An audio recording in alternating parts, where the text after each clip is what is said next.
Within this outer loop is a flight control loop, which is going to get the commands from the autopilot, uh, and necessary deflections are given to the control surfaces. And this change, any change in the control surfaces will lead to some flight path kinematics.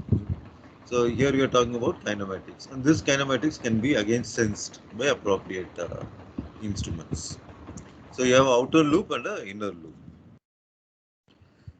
These are standard nomenclatures which you'll have to keep, you'll have to remember not only in this semester but in the next flight dynamics course also. Uh, the standard thing is whenever you give a positive control surface displacement, it will give a negative aircraft response. Okay, so what it means is, suppose if you say elevator deflection is like this, okay, and this you call it as positive. So naturally, this is going to create an imbalance in force. So you have a force coming up in this direction, and that causes a movement about CG. So the aircraft rotates about the y-axis. So let us say this is the uh, y-axis, and okay, and this is oops, and this is the x-axis. Okay. So aircraft now rotates about the y-axis, but it's rotating in this direction, or it is pitching down. So what has happened is this positive eta has actually given a negative theta. Hmm? So that's what it means. A positive control surface displacement will give rise to a negative aircraft response. So that is the convention which is used. So in this case, suppose you take aileron. Uh, if the right aileron goes down by this zeta amount, and this is going up, the port side is going up, naturally there is a force which is acting in this direction, downward direction, and in the starboard wing it is going in the upward direction. Now the aircraft rotates uh, around the about the x-axis, and it is a negative roll. Okay, now the roll becomes negative. So similarly, yaw also. So any positive control surface deflection leads to negative aircraft response. Is it okay, Priya? Is the convention, Yes, sir. does it make sense? Yes, sir.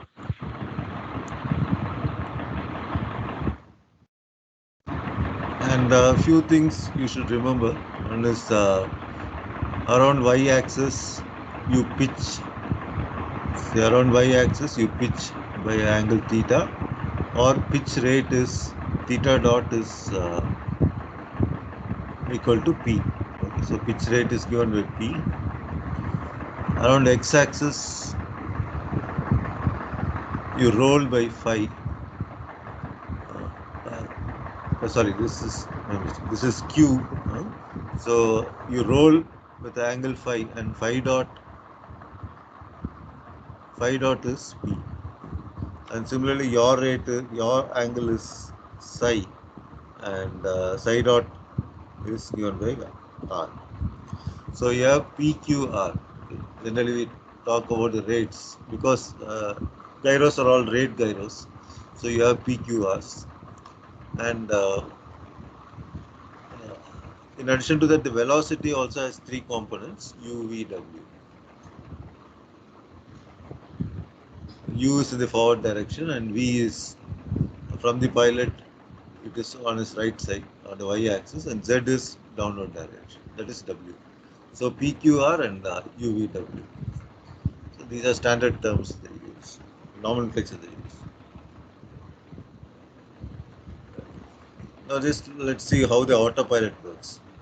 Uh, Generally, the conventional aircraft, you have the stick. The pilot deflects the stick, and that is given as a command to the control actuator, which can be some hydraulic system, and that will deflect the let us say the elevator by eta. So this will result, this deflection will lead to a response by the aircraft, and that what response will be is given by the dynamics, aircraft dynamics, which you will learn in the next semester. So if you give eta, So it's definitely going to pitch. So Q is going to change. Then we'll see what is this alpha and all, alpha, theta and all these things. They will all change. So some motion variable is going to change. These motion variables are sensed by some sensors. Okay. And nowadays the present generation aircrafts are all made inherently unstable. So you have an inner loop which will stabilize. There is some stability augmentation system which we'll learn in the next semester. So the inner loop will ensure that the aircraft response is stable. Okay. Whereas if you look at the autopilot, it's going to be in the outer loop. Same motion variable sensors, but this is going to go as a outer loop and then gets added with the stability augmentation system. And this goes to the control actuator. Okay, now the pilot, even if he is not doing anything, not deflecting the stick, still you will have some inputs which are going into the system. Pilot, on the other hand, would have used some visual cues. If he was to do altitude hold, he will keep looking at the the horizon outside, and then he'll get some cues whether he is going down or going up. So he used to use this visual cues to change the aircraft attitude. But now, if the pilot is not doing anything, the whole system is taken over by this autopilot. So this is the whole thing which is getting automated. So we are cutting off this loop now, and we are working only on the outer loop. So in a nutshell, what it means is uh, aircrafts inherently are unstable. So they have an inner loop which stabilizes the system, and that's called as a flight control loop. And there is a outer loop, which is the autopilot loop, which is taking care of all whatever function you want the aircraft to do, like altitude hold, heading hold, or particular yaw rate and all those things. So just repetition of the same thing. First is a guidance function to the outer loop, generates command to the inner flight control loop, and these commands are attitude commands which operate the aircraft control surfaces. Attitude in terms of uh, generally theta. Theta is the pitch attitude and the roll angle. Change in aircraft attitude then causes the flight path to change through the flight path kinematics. Uh, the outer loop, see, unlike the inner loop, which constantly keeps track of the motion variables and giving you constant corrections, the outer loop is not going to monitor the system too much. Okay. It's a very slow system. Suppose, uh, you're going from Coimbatore to Chennai. Once you're setting the cruise altitude to say 20,000 feet, you don't keep changing the cruise altitude quite often. Okay, so it's a very, extremely slow loop. Okay, compared to the flight control loop. Whereas the flight control loop does it instantaneously. Without that, the aircraft cannot be kept in a stable attitude. So when you talk about control hierarchy, the topmost level is the flight management system. Uh, Here we are talking in terms of improving the efficiency of the aircraft. Okay. Like what cruise velocity you should follow, or what altitude you should fly, okay, for a given thing, and that what should be the optimum velocity so that you consume less fuel. Okay. Uh, and at the same time you want to reach your destination in time. So all those optimization things comes up in the flight management system. Below that is the flight path control, where we talk in terms of there are autopilots, altitude, heading, MAC, ILS, VOR, and then there is a attitude control system in terms of pitch and roll angles. The innermost, so this complete thing is the autopilot.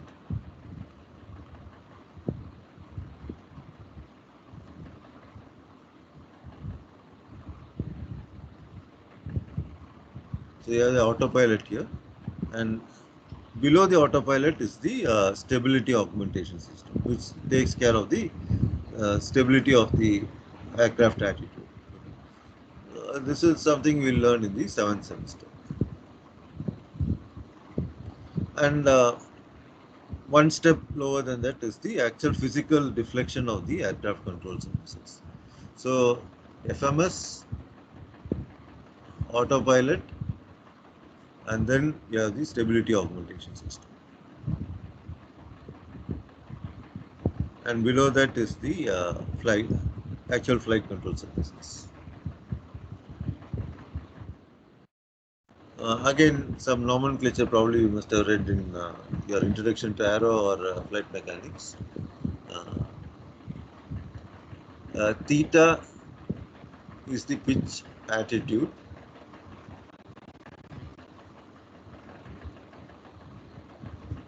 So theta E is the equilibrium. Okay, so don't worry about what is this small theta. Theta E. Now aircraft is flying at some velocity v. Uh, let's say this is the body axis of the aircraft. So aircraft is like this, okay, and body axis is OX, but flying velocity vector is below this. So there is an angle alpha, which is nothing but what you call it as angle of attack.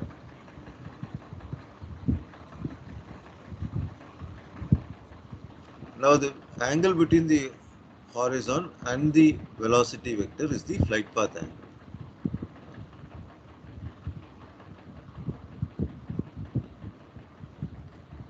So these three angles you must either you must be knowing or you should try to understand this. So this will be on the longitudinal plane, longitudinal plane, whereas in the azimuth you will have correspondingly you will have something like heading, yaw, and side slip. Okay, so uh, similar to this longitudinal angles, you have this the azimuth. Also, you have these three angles. I leave it to you to find out what is the difference between these three angles.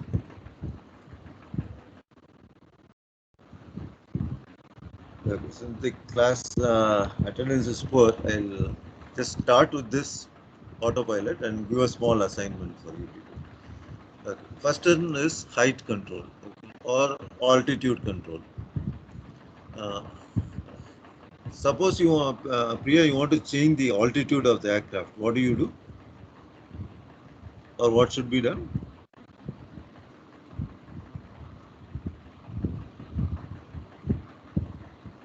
Priya, can you hear me? Yes, sir. See, I want to change the altitude. Okay, I'm flying at 1,000 feet. I want to go to 10,000 feet. So what do you do?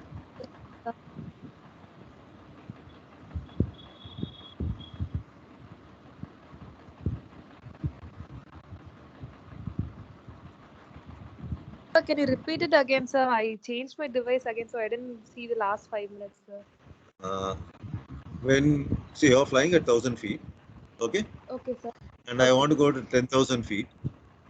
So how does the aircraft move from one altitude to the other altitude?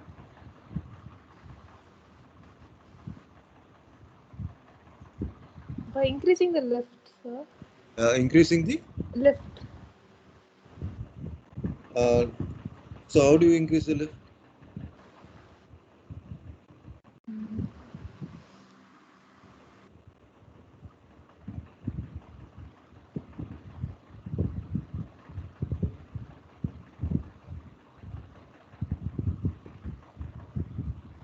Or what do you do? Generally, what do you do?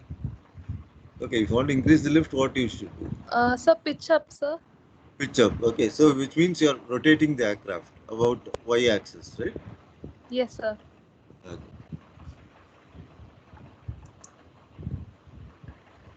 So what is really required is you have to change the pitch attitude theta. Okay. So if you look at the inner loop, uh, okay, let's start with the outer loop itself, easier to understand. So you give a reference height, let us say 10,000. It's just a knob setting in the cockpit, and presently you're at 1,000. So this information is coming from air data system. Okay. Uh, Obviously, the altimeter is going to give you this H information. So you know what is the current altitude and what is the required altitude. So there is an error. This error gets multiplied by some gain and gives the required pitch, desired pitch attitude, theta d. Whereas the attitude heading reference system, AHRS, is going to give you the existing theta. So you compare these two things. You get the error in the pitch attitude. So this error in pitch attitude is converted to a pitch rate Q, QD. You know what is the existing pitch rate Q. So you get a error QE.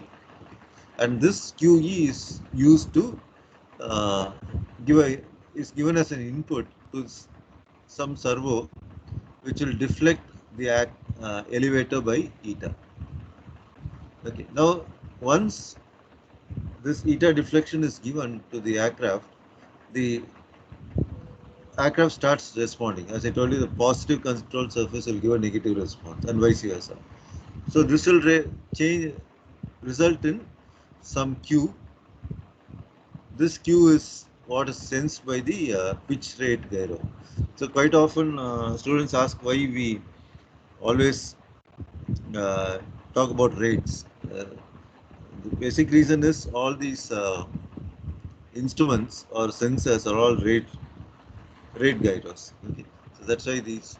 And if you remember in control system, the moment you give the differential as an feedback in the feedback loop, it improves the performance of the system, like decreases the overshoot and all this stuff. So this forms the inner loop. Theta is again coming out from the aircraft dynamics, and then there is one more loop. Now, if you look at the flight path kinematics, there are two inputs. One is theta, the other one is alpha. This theta and alpha results in change in h. Okay, and this h is given. This rate of change of h dot is given by uh, this formula. Okay, and if you integrate it, obviously you're going to get h. Now, as an assignment, Priya, you'll have to go through your textbook and prove this relationship that h dot is approximately u times difference between theta and alpha. Is it okay, Priya? Okay, sir. Yeah? Yes, sir. So this is what you people will do, and next class you try to derive it and show it to us. Okay, how this relationship holds good. So basically, Yes, we are sir. trying to get h from the information which is coming from theta and alpha. Okay. So this is the first relationship we'll have to derive, and we'll see in the next class. Meanwhile, you also make an attempt. Okay. Any doubts?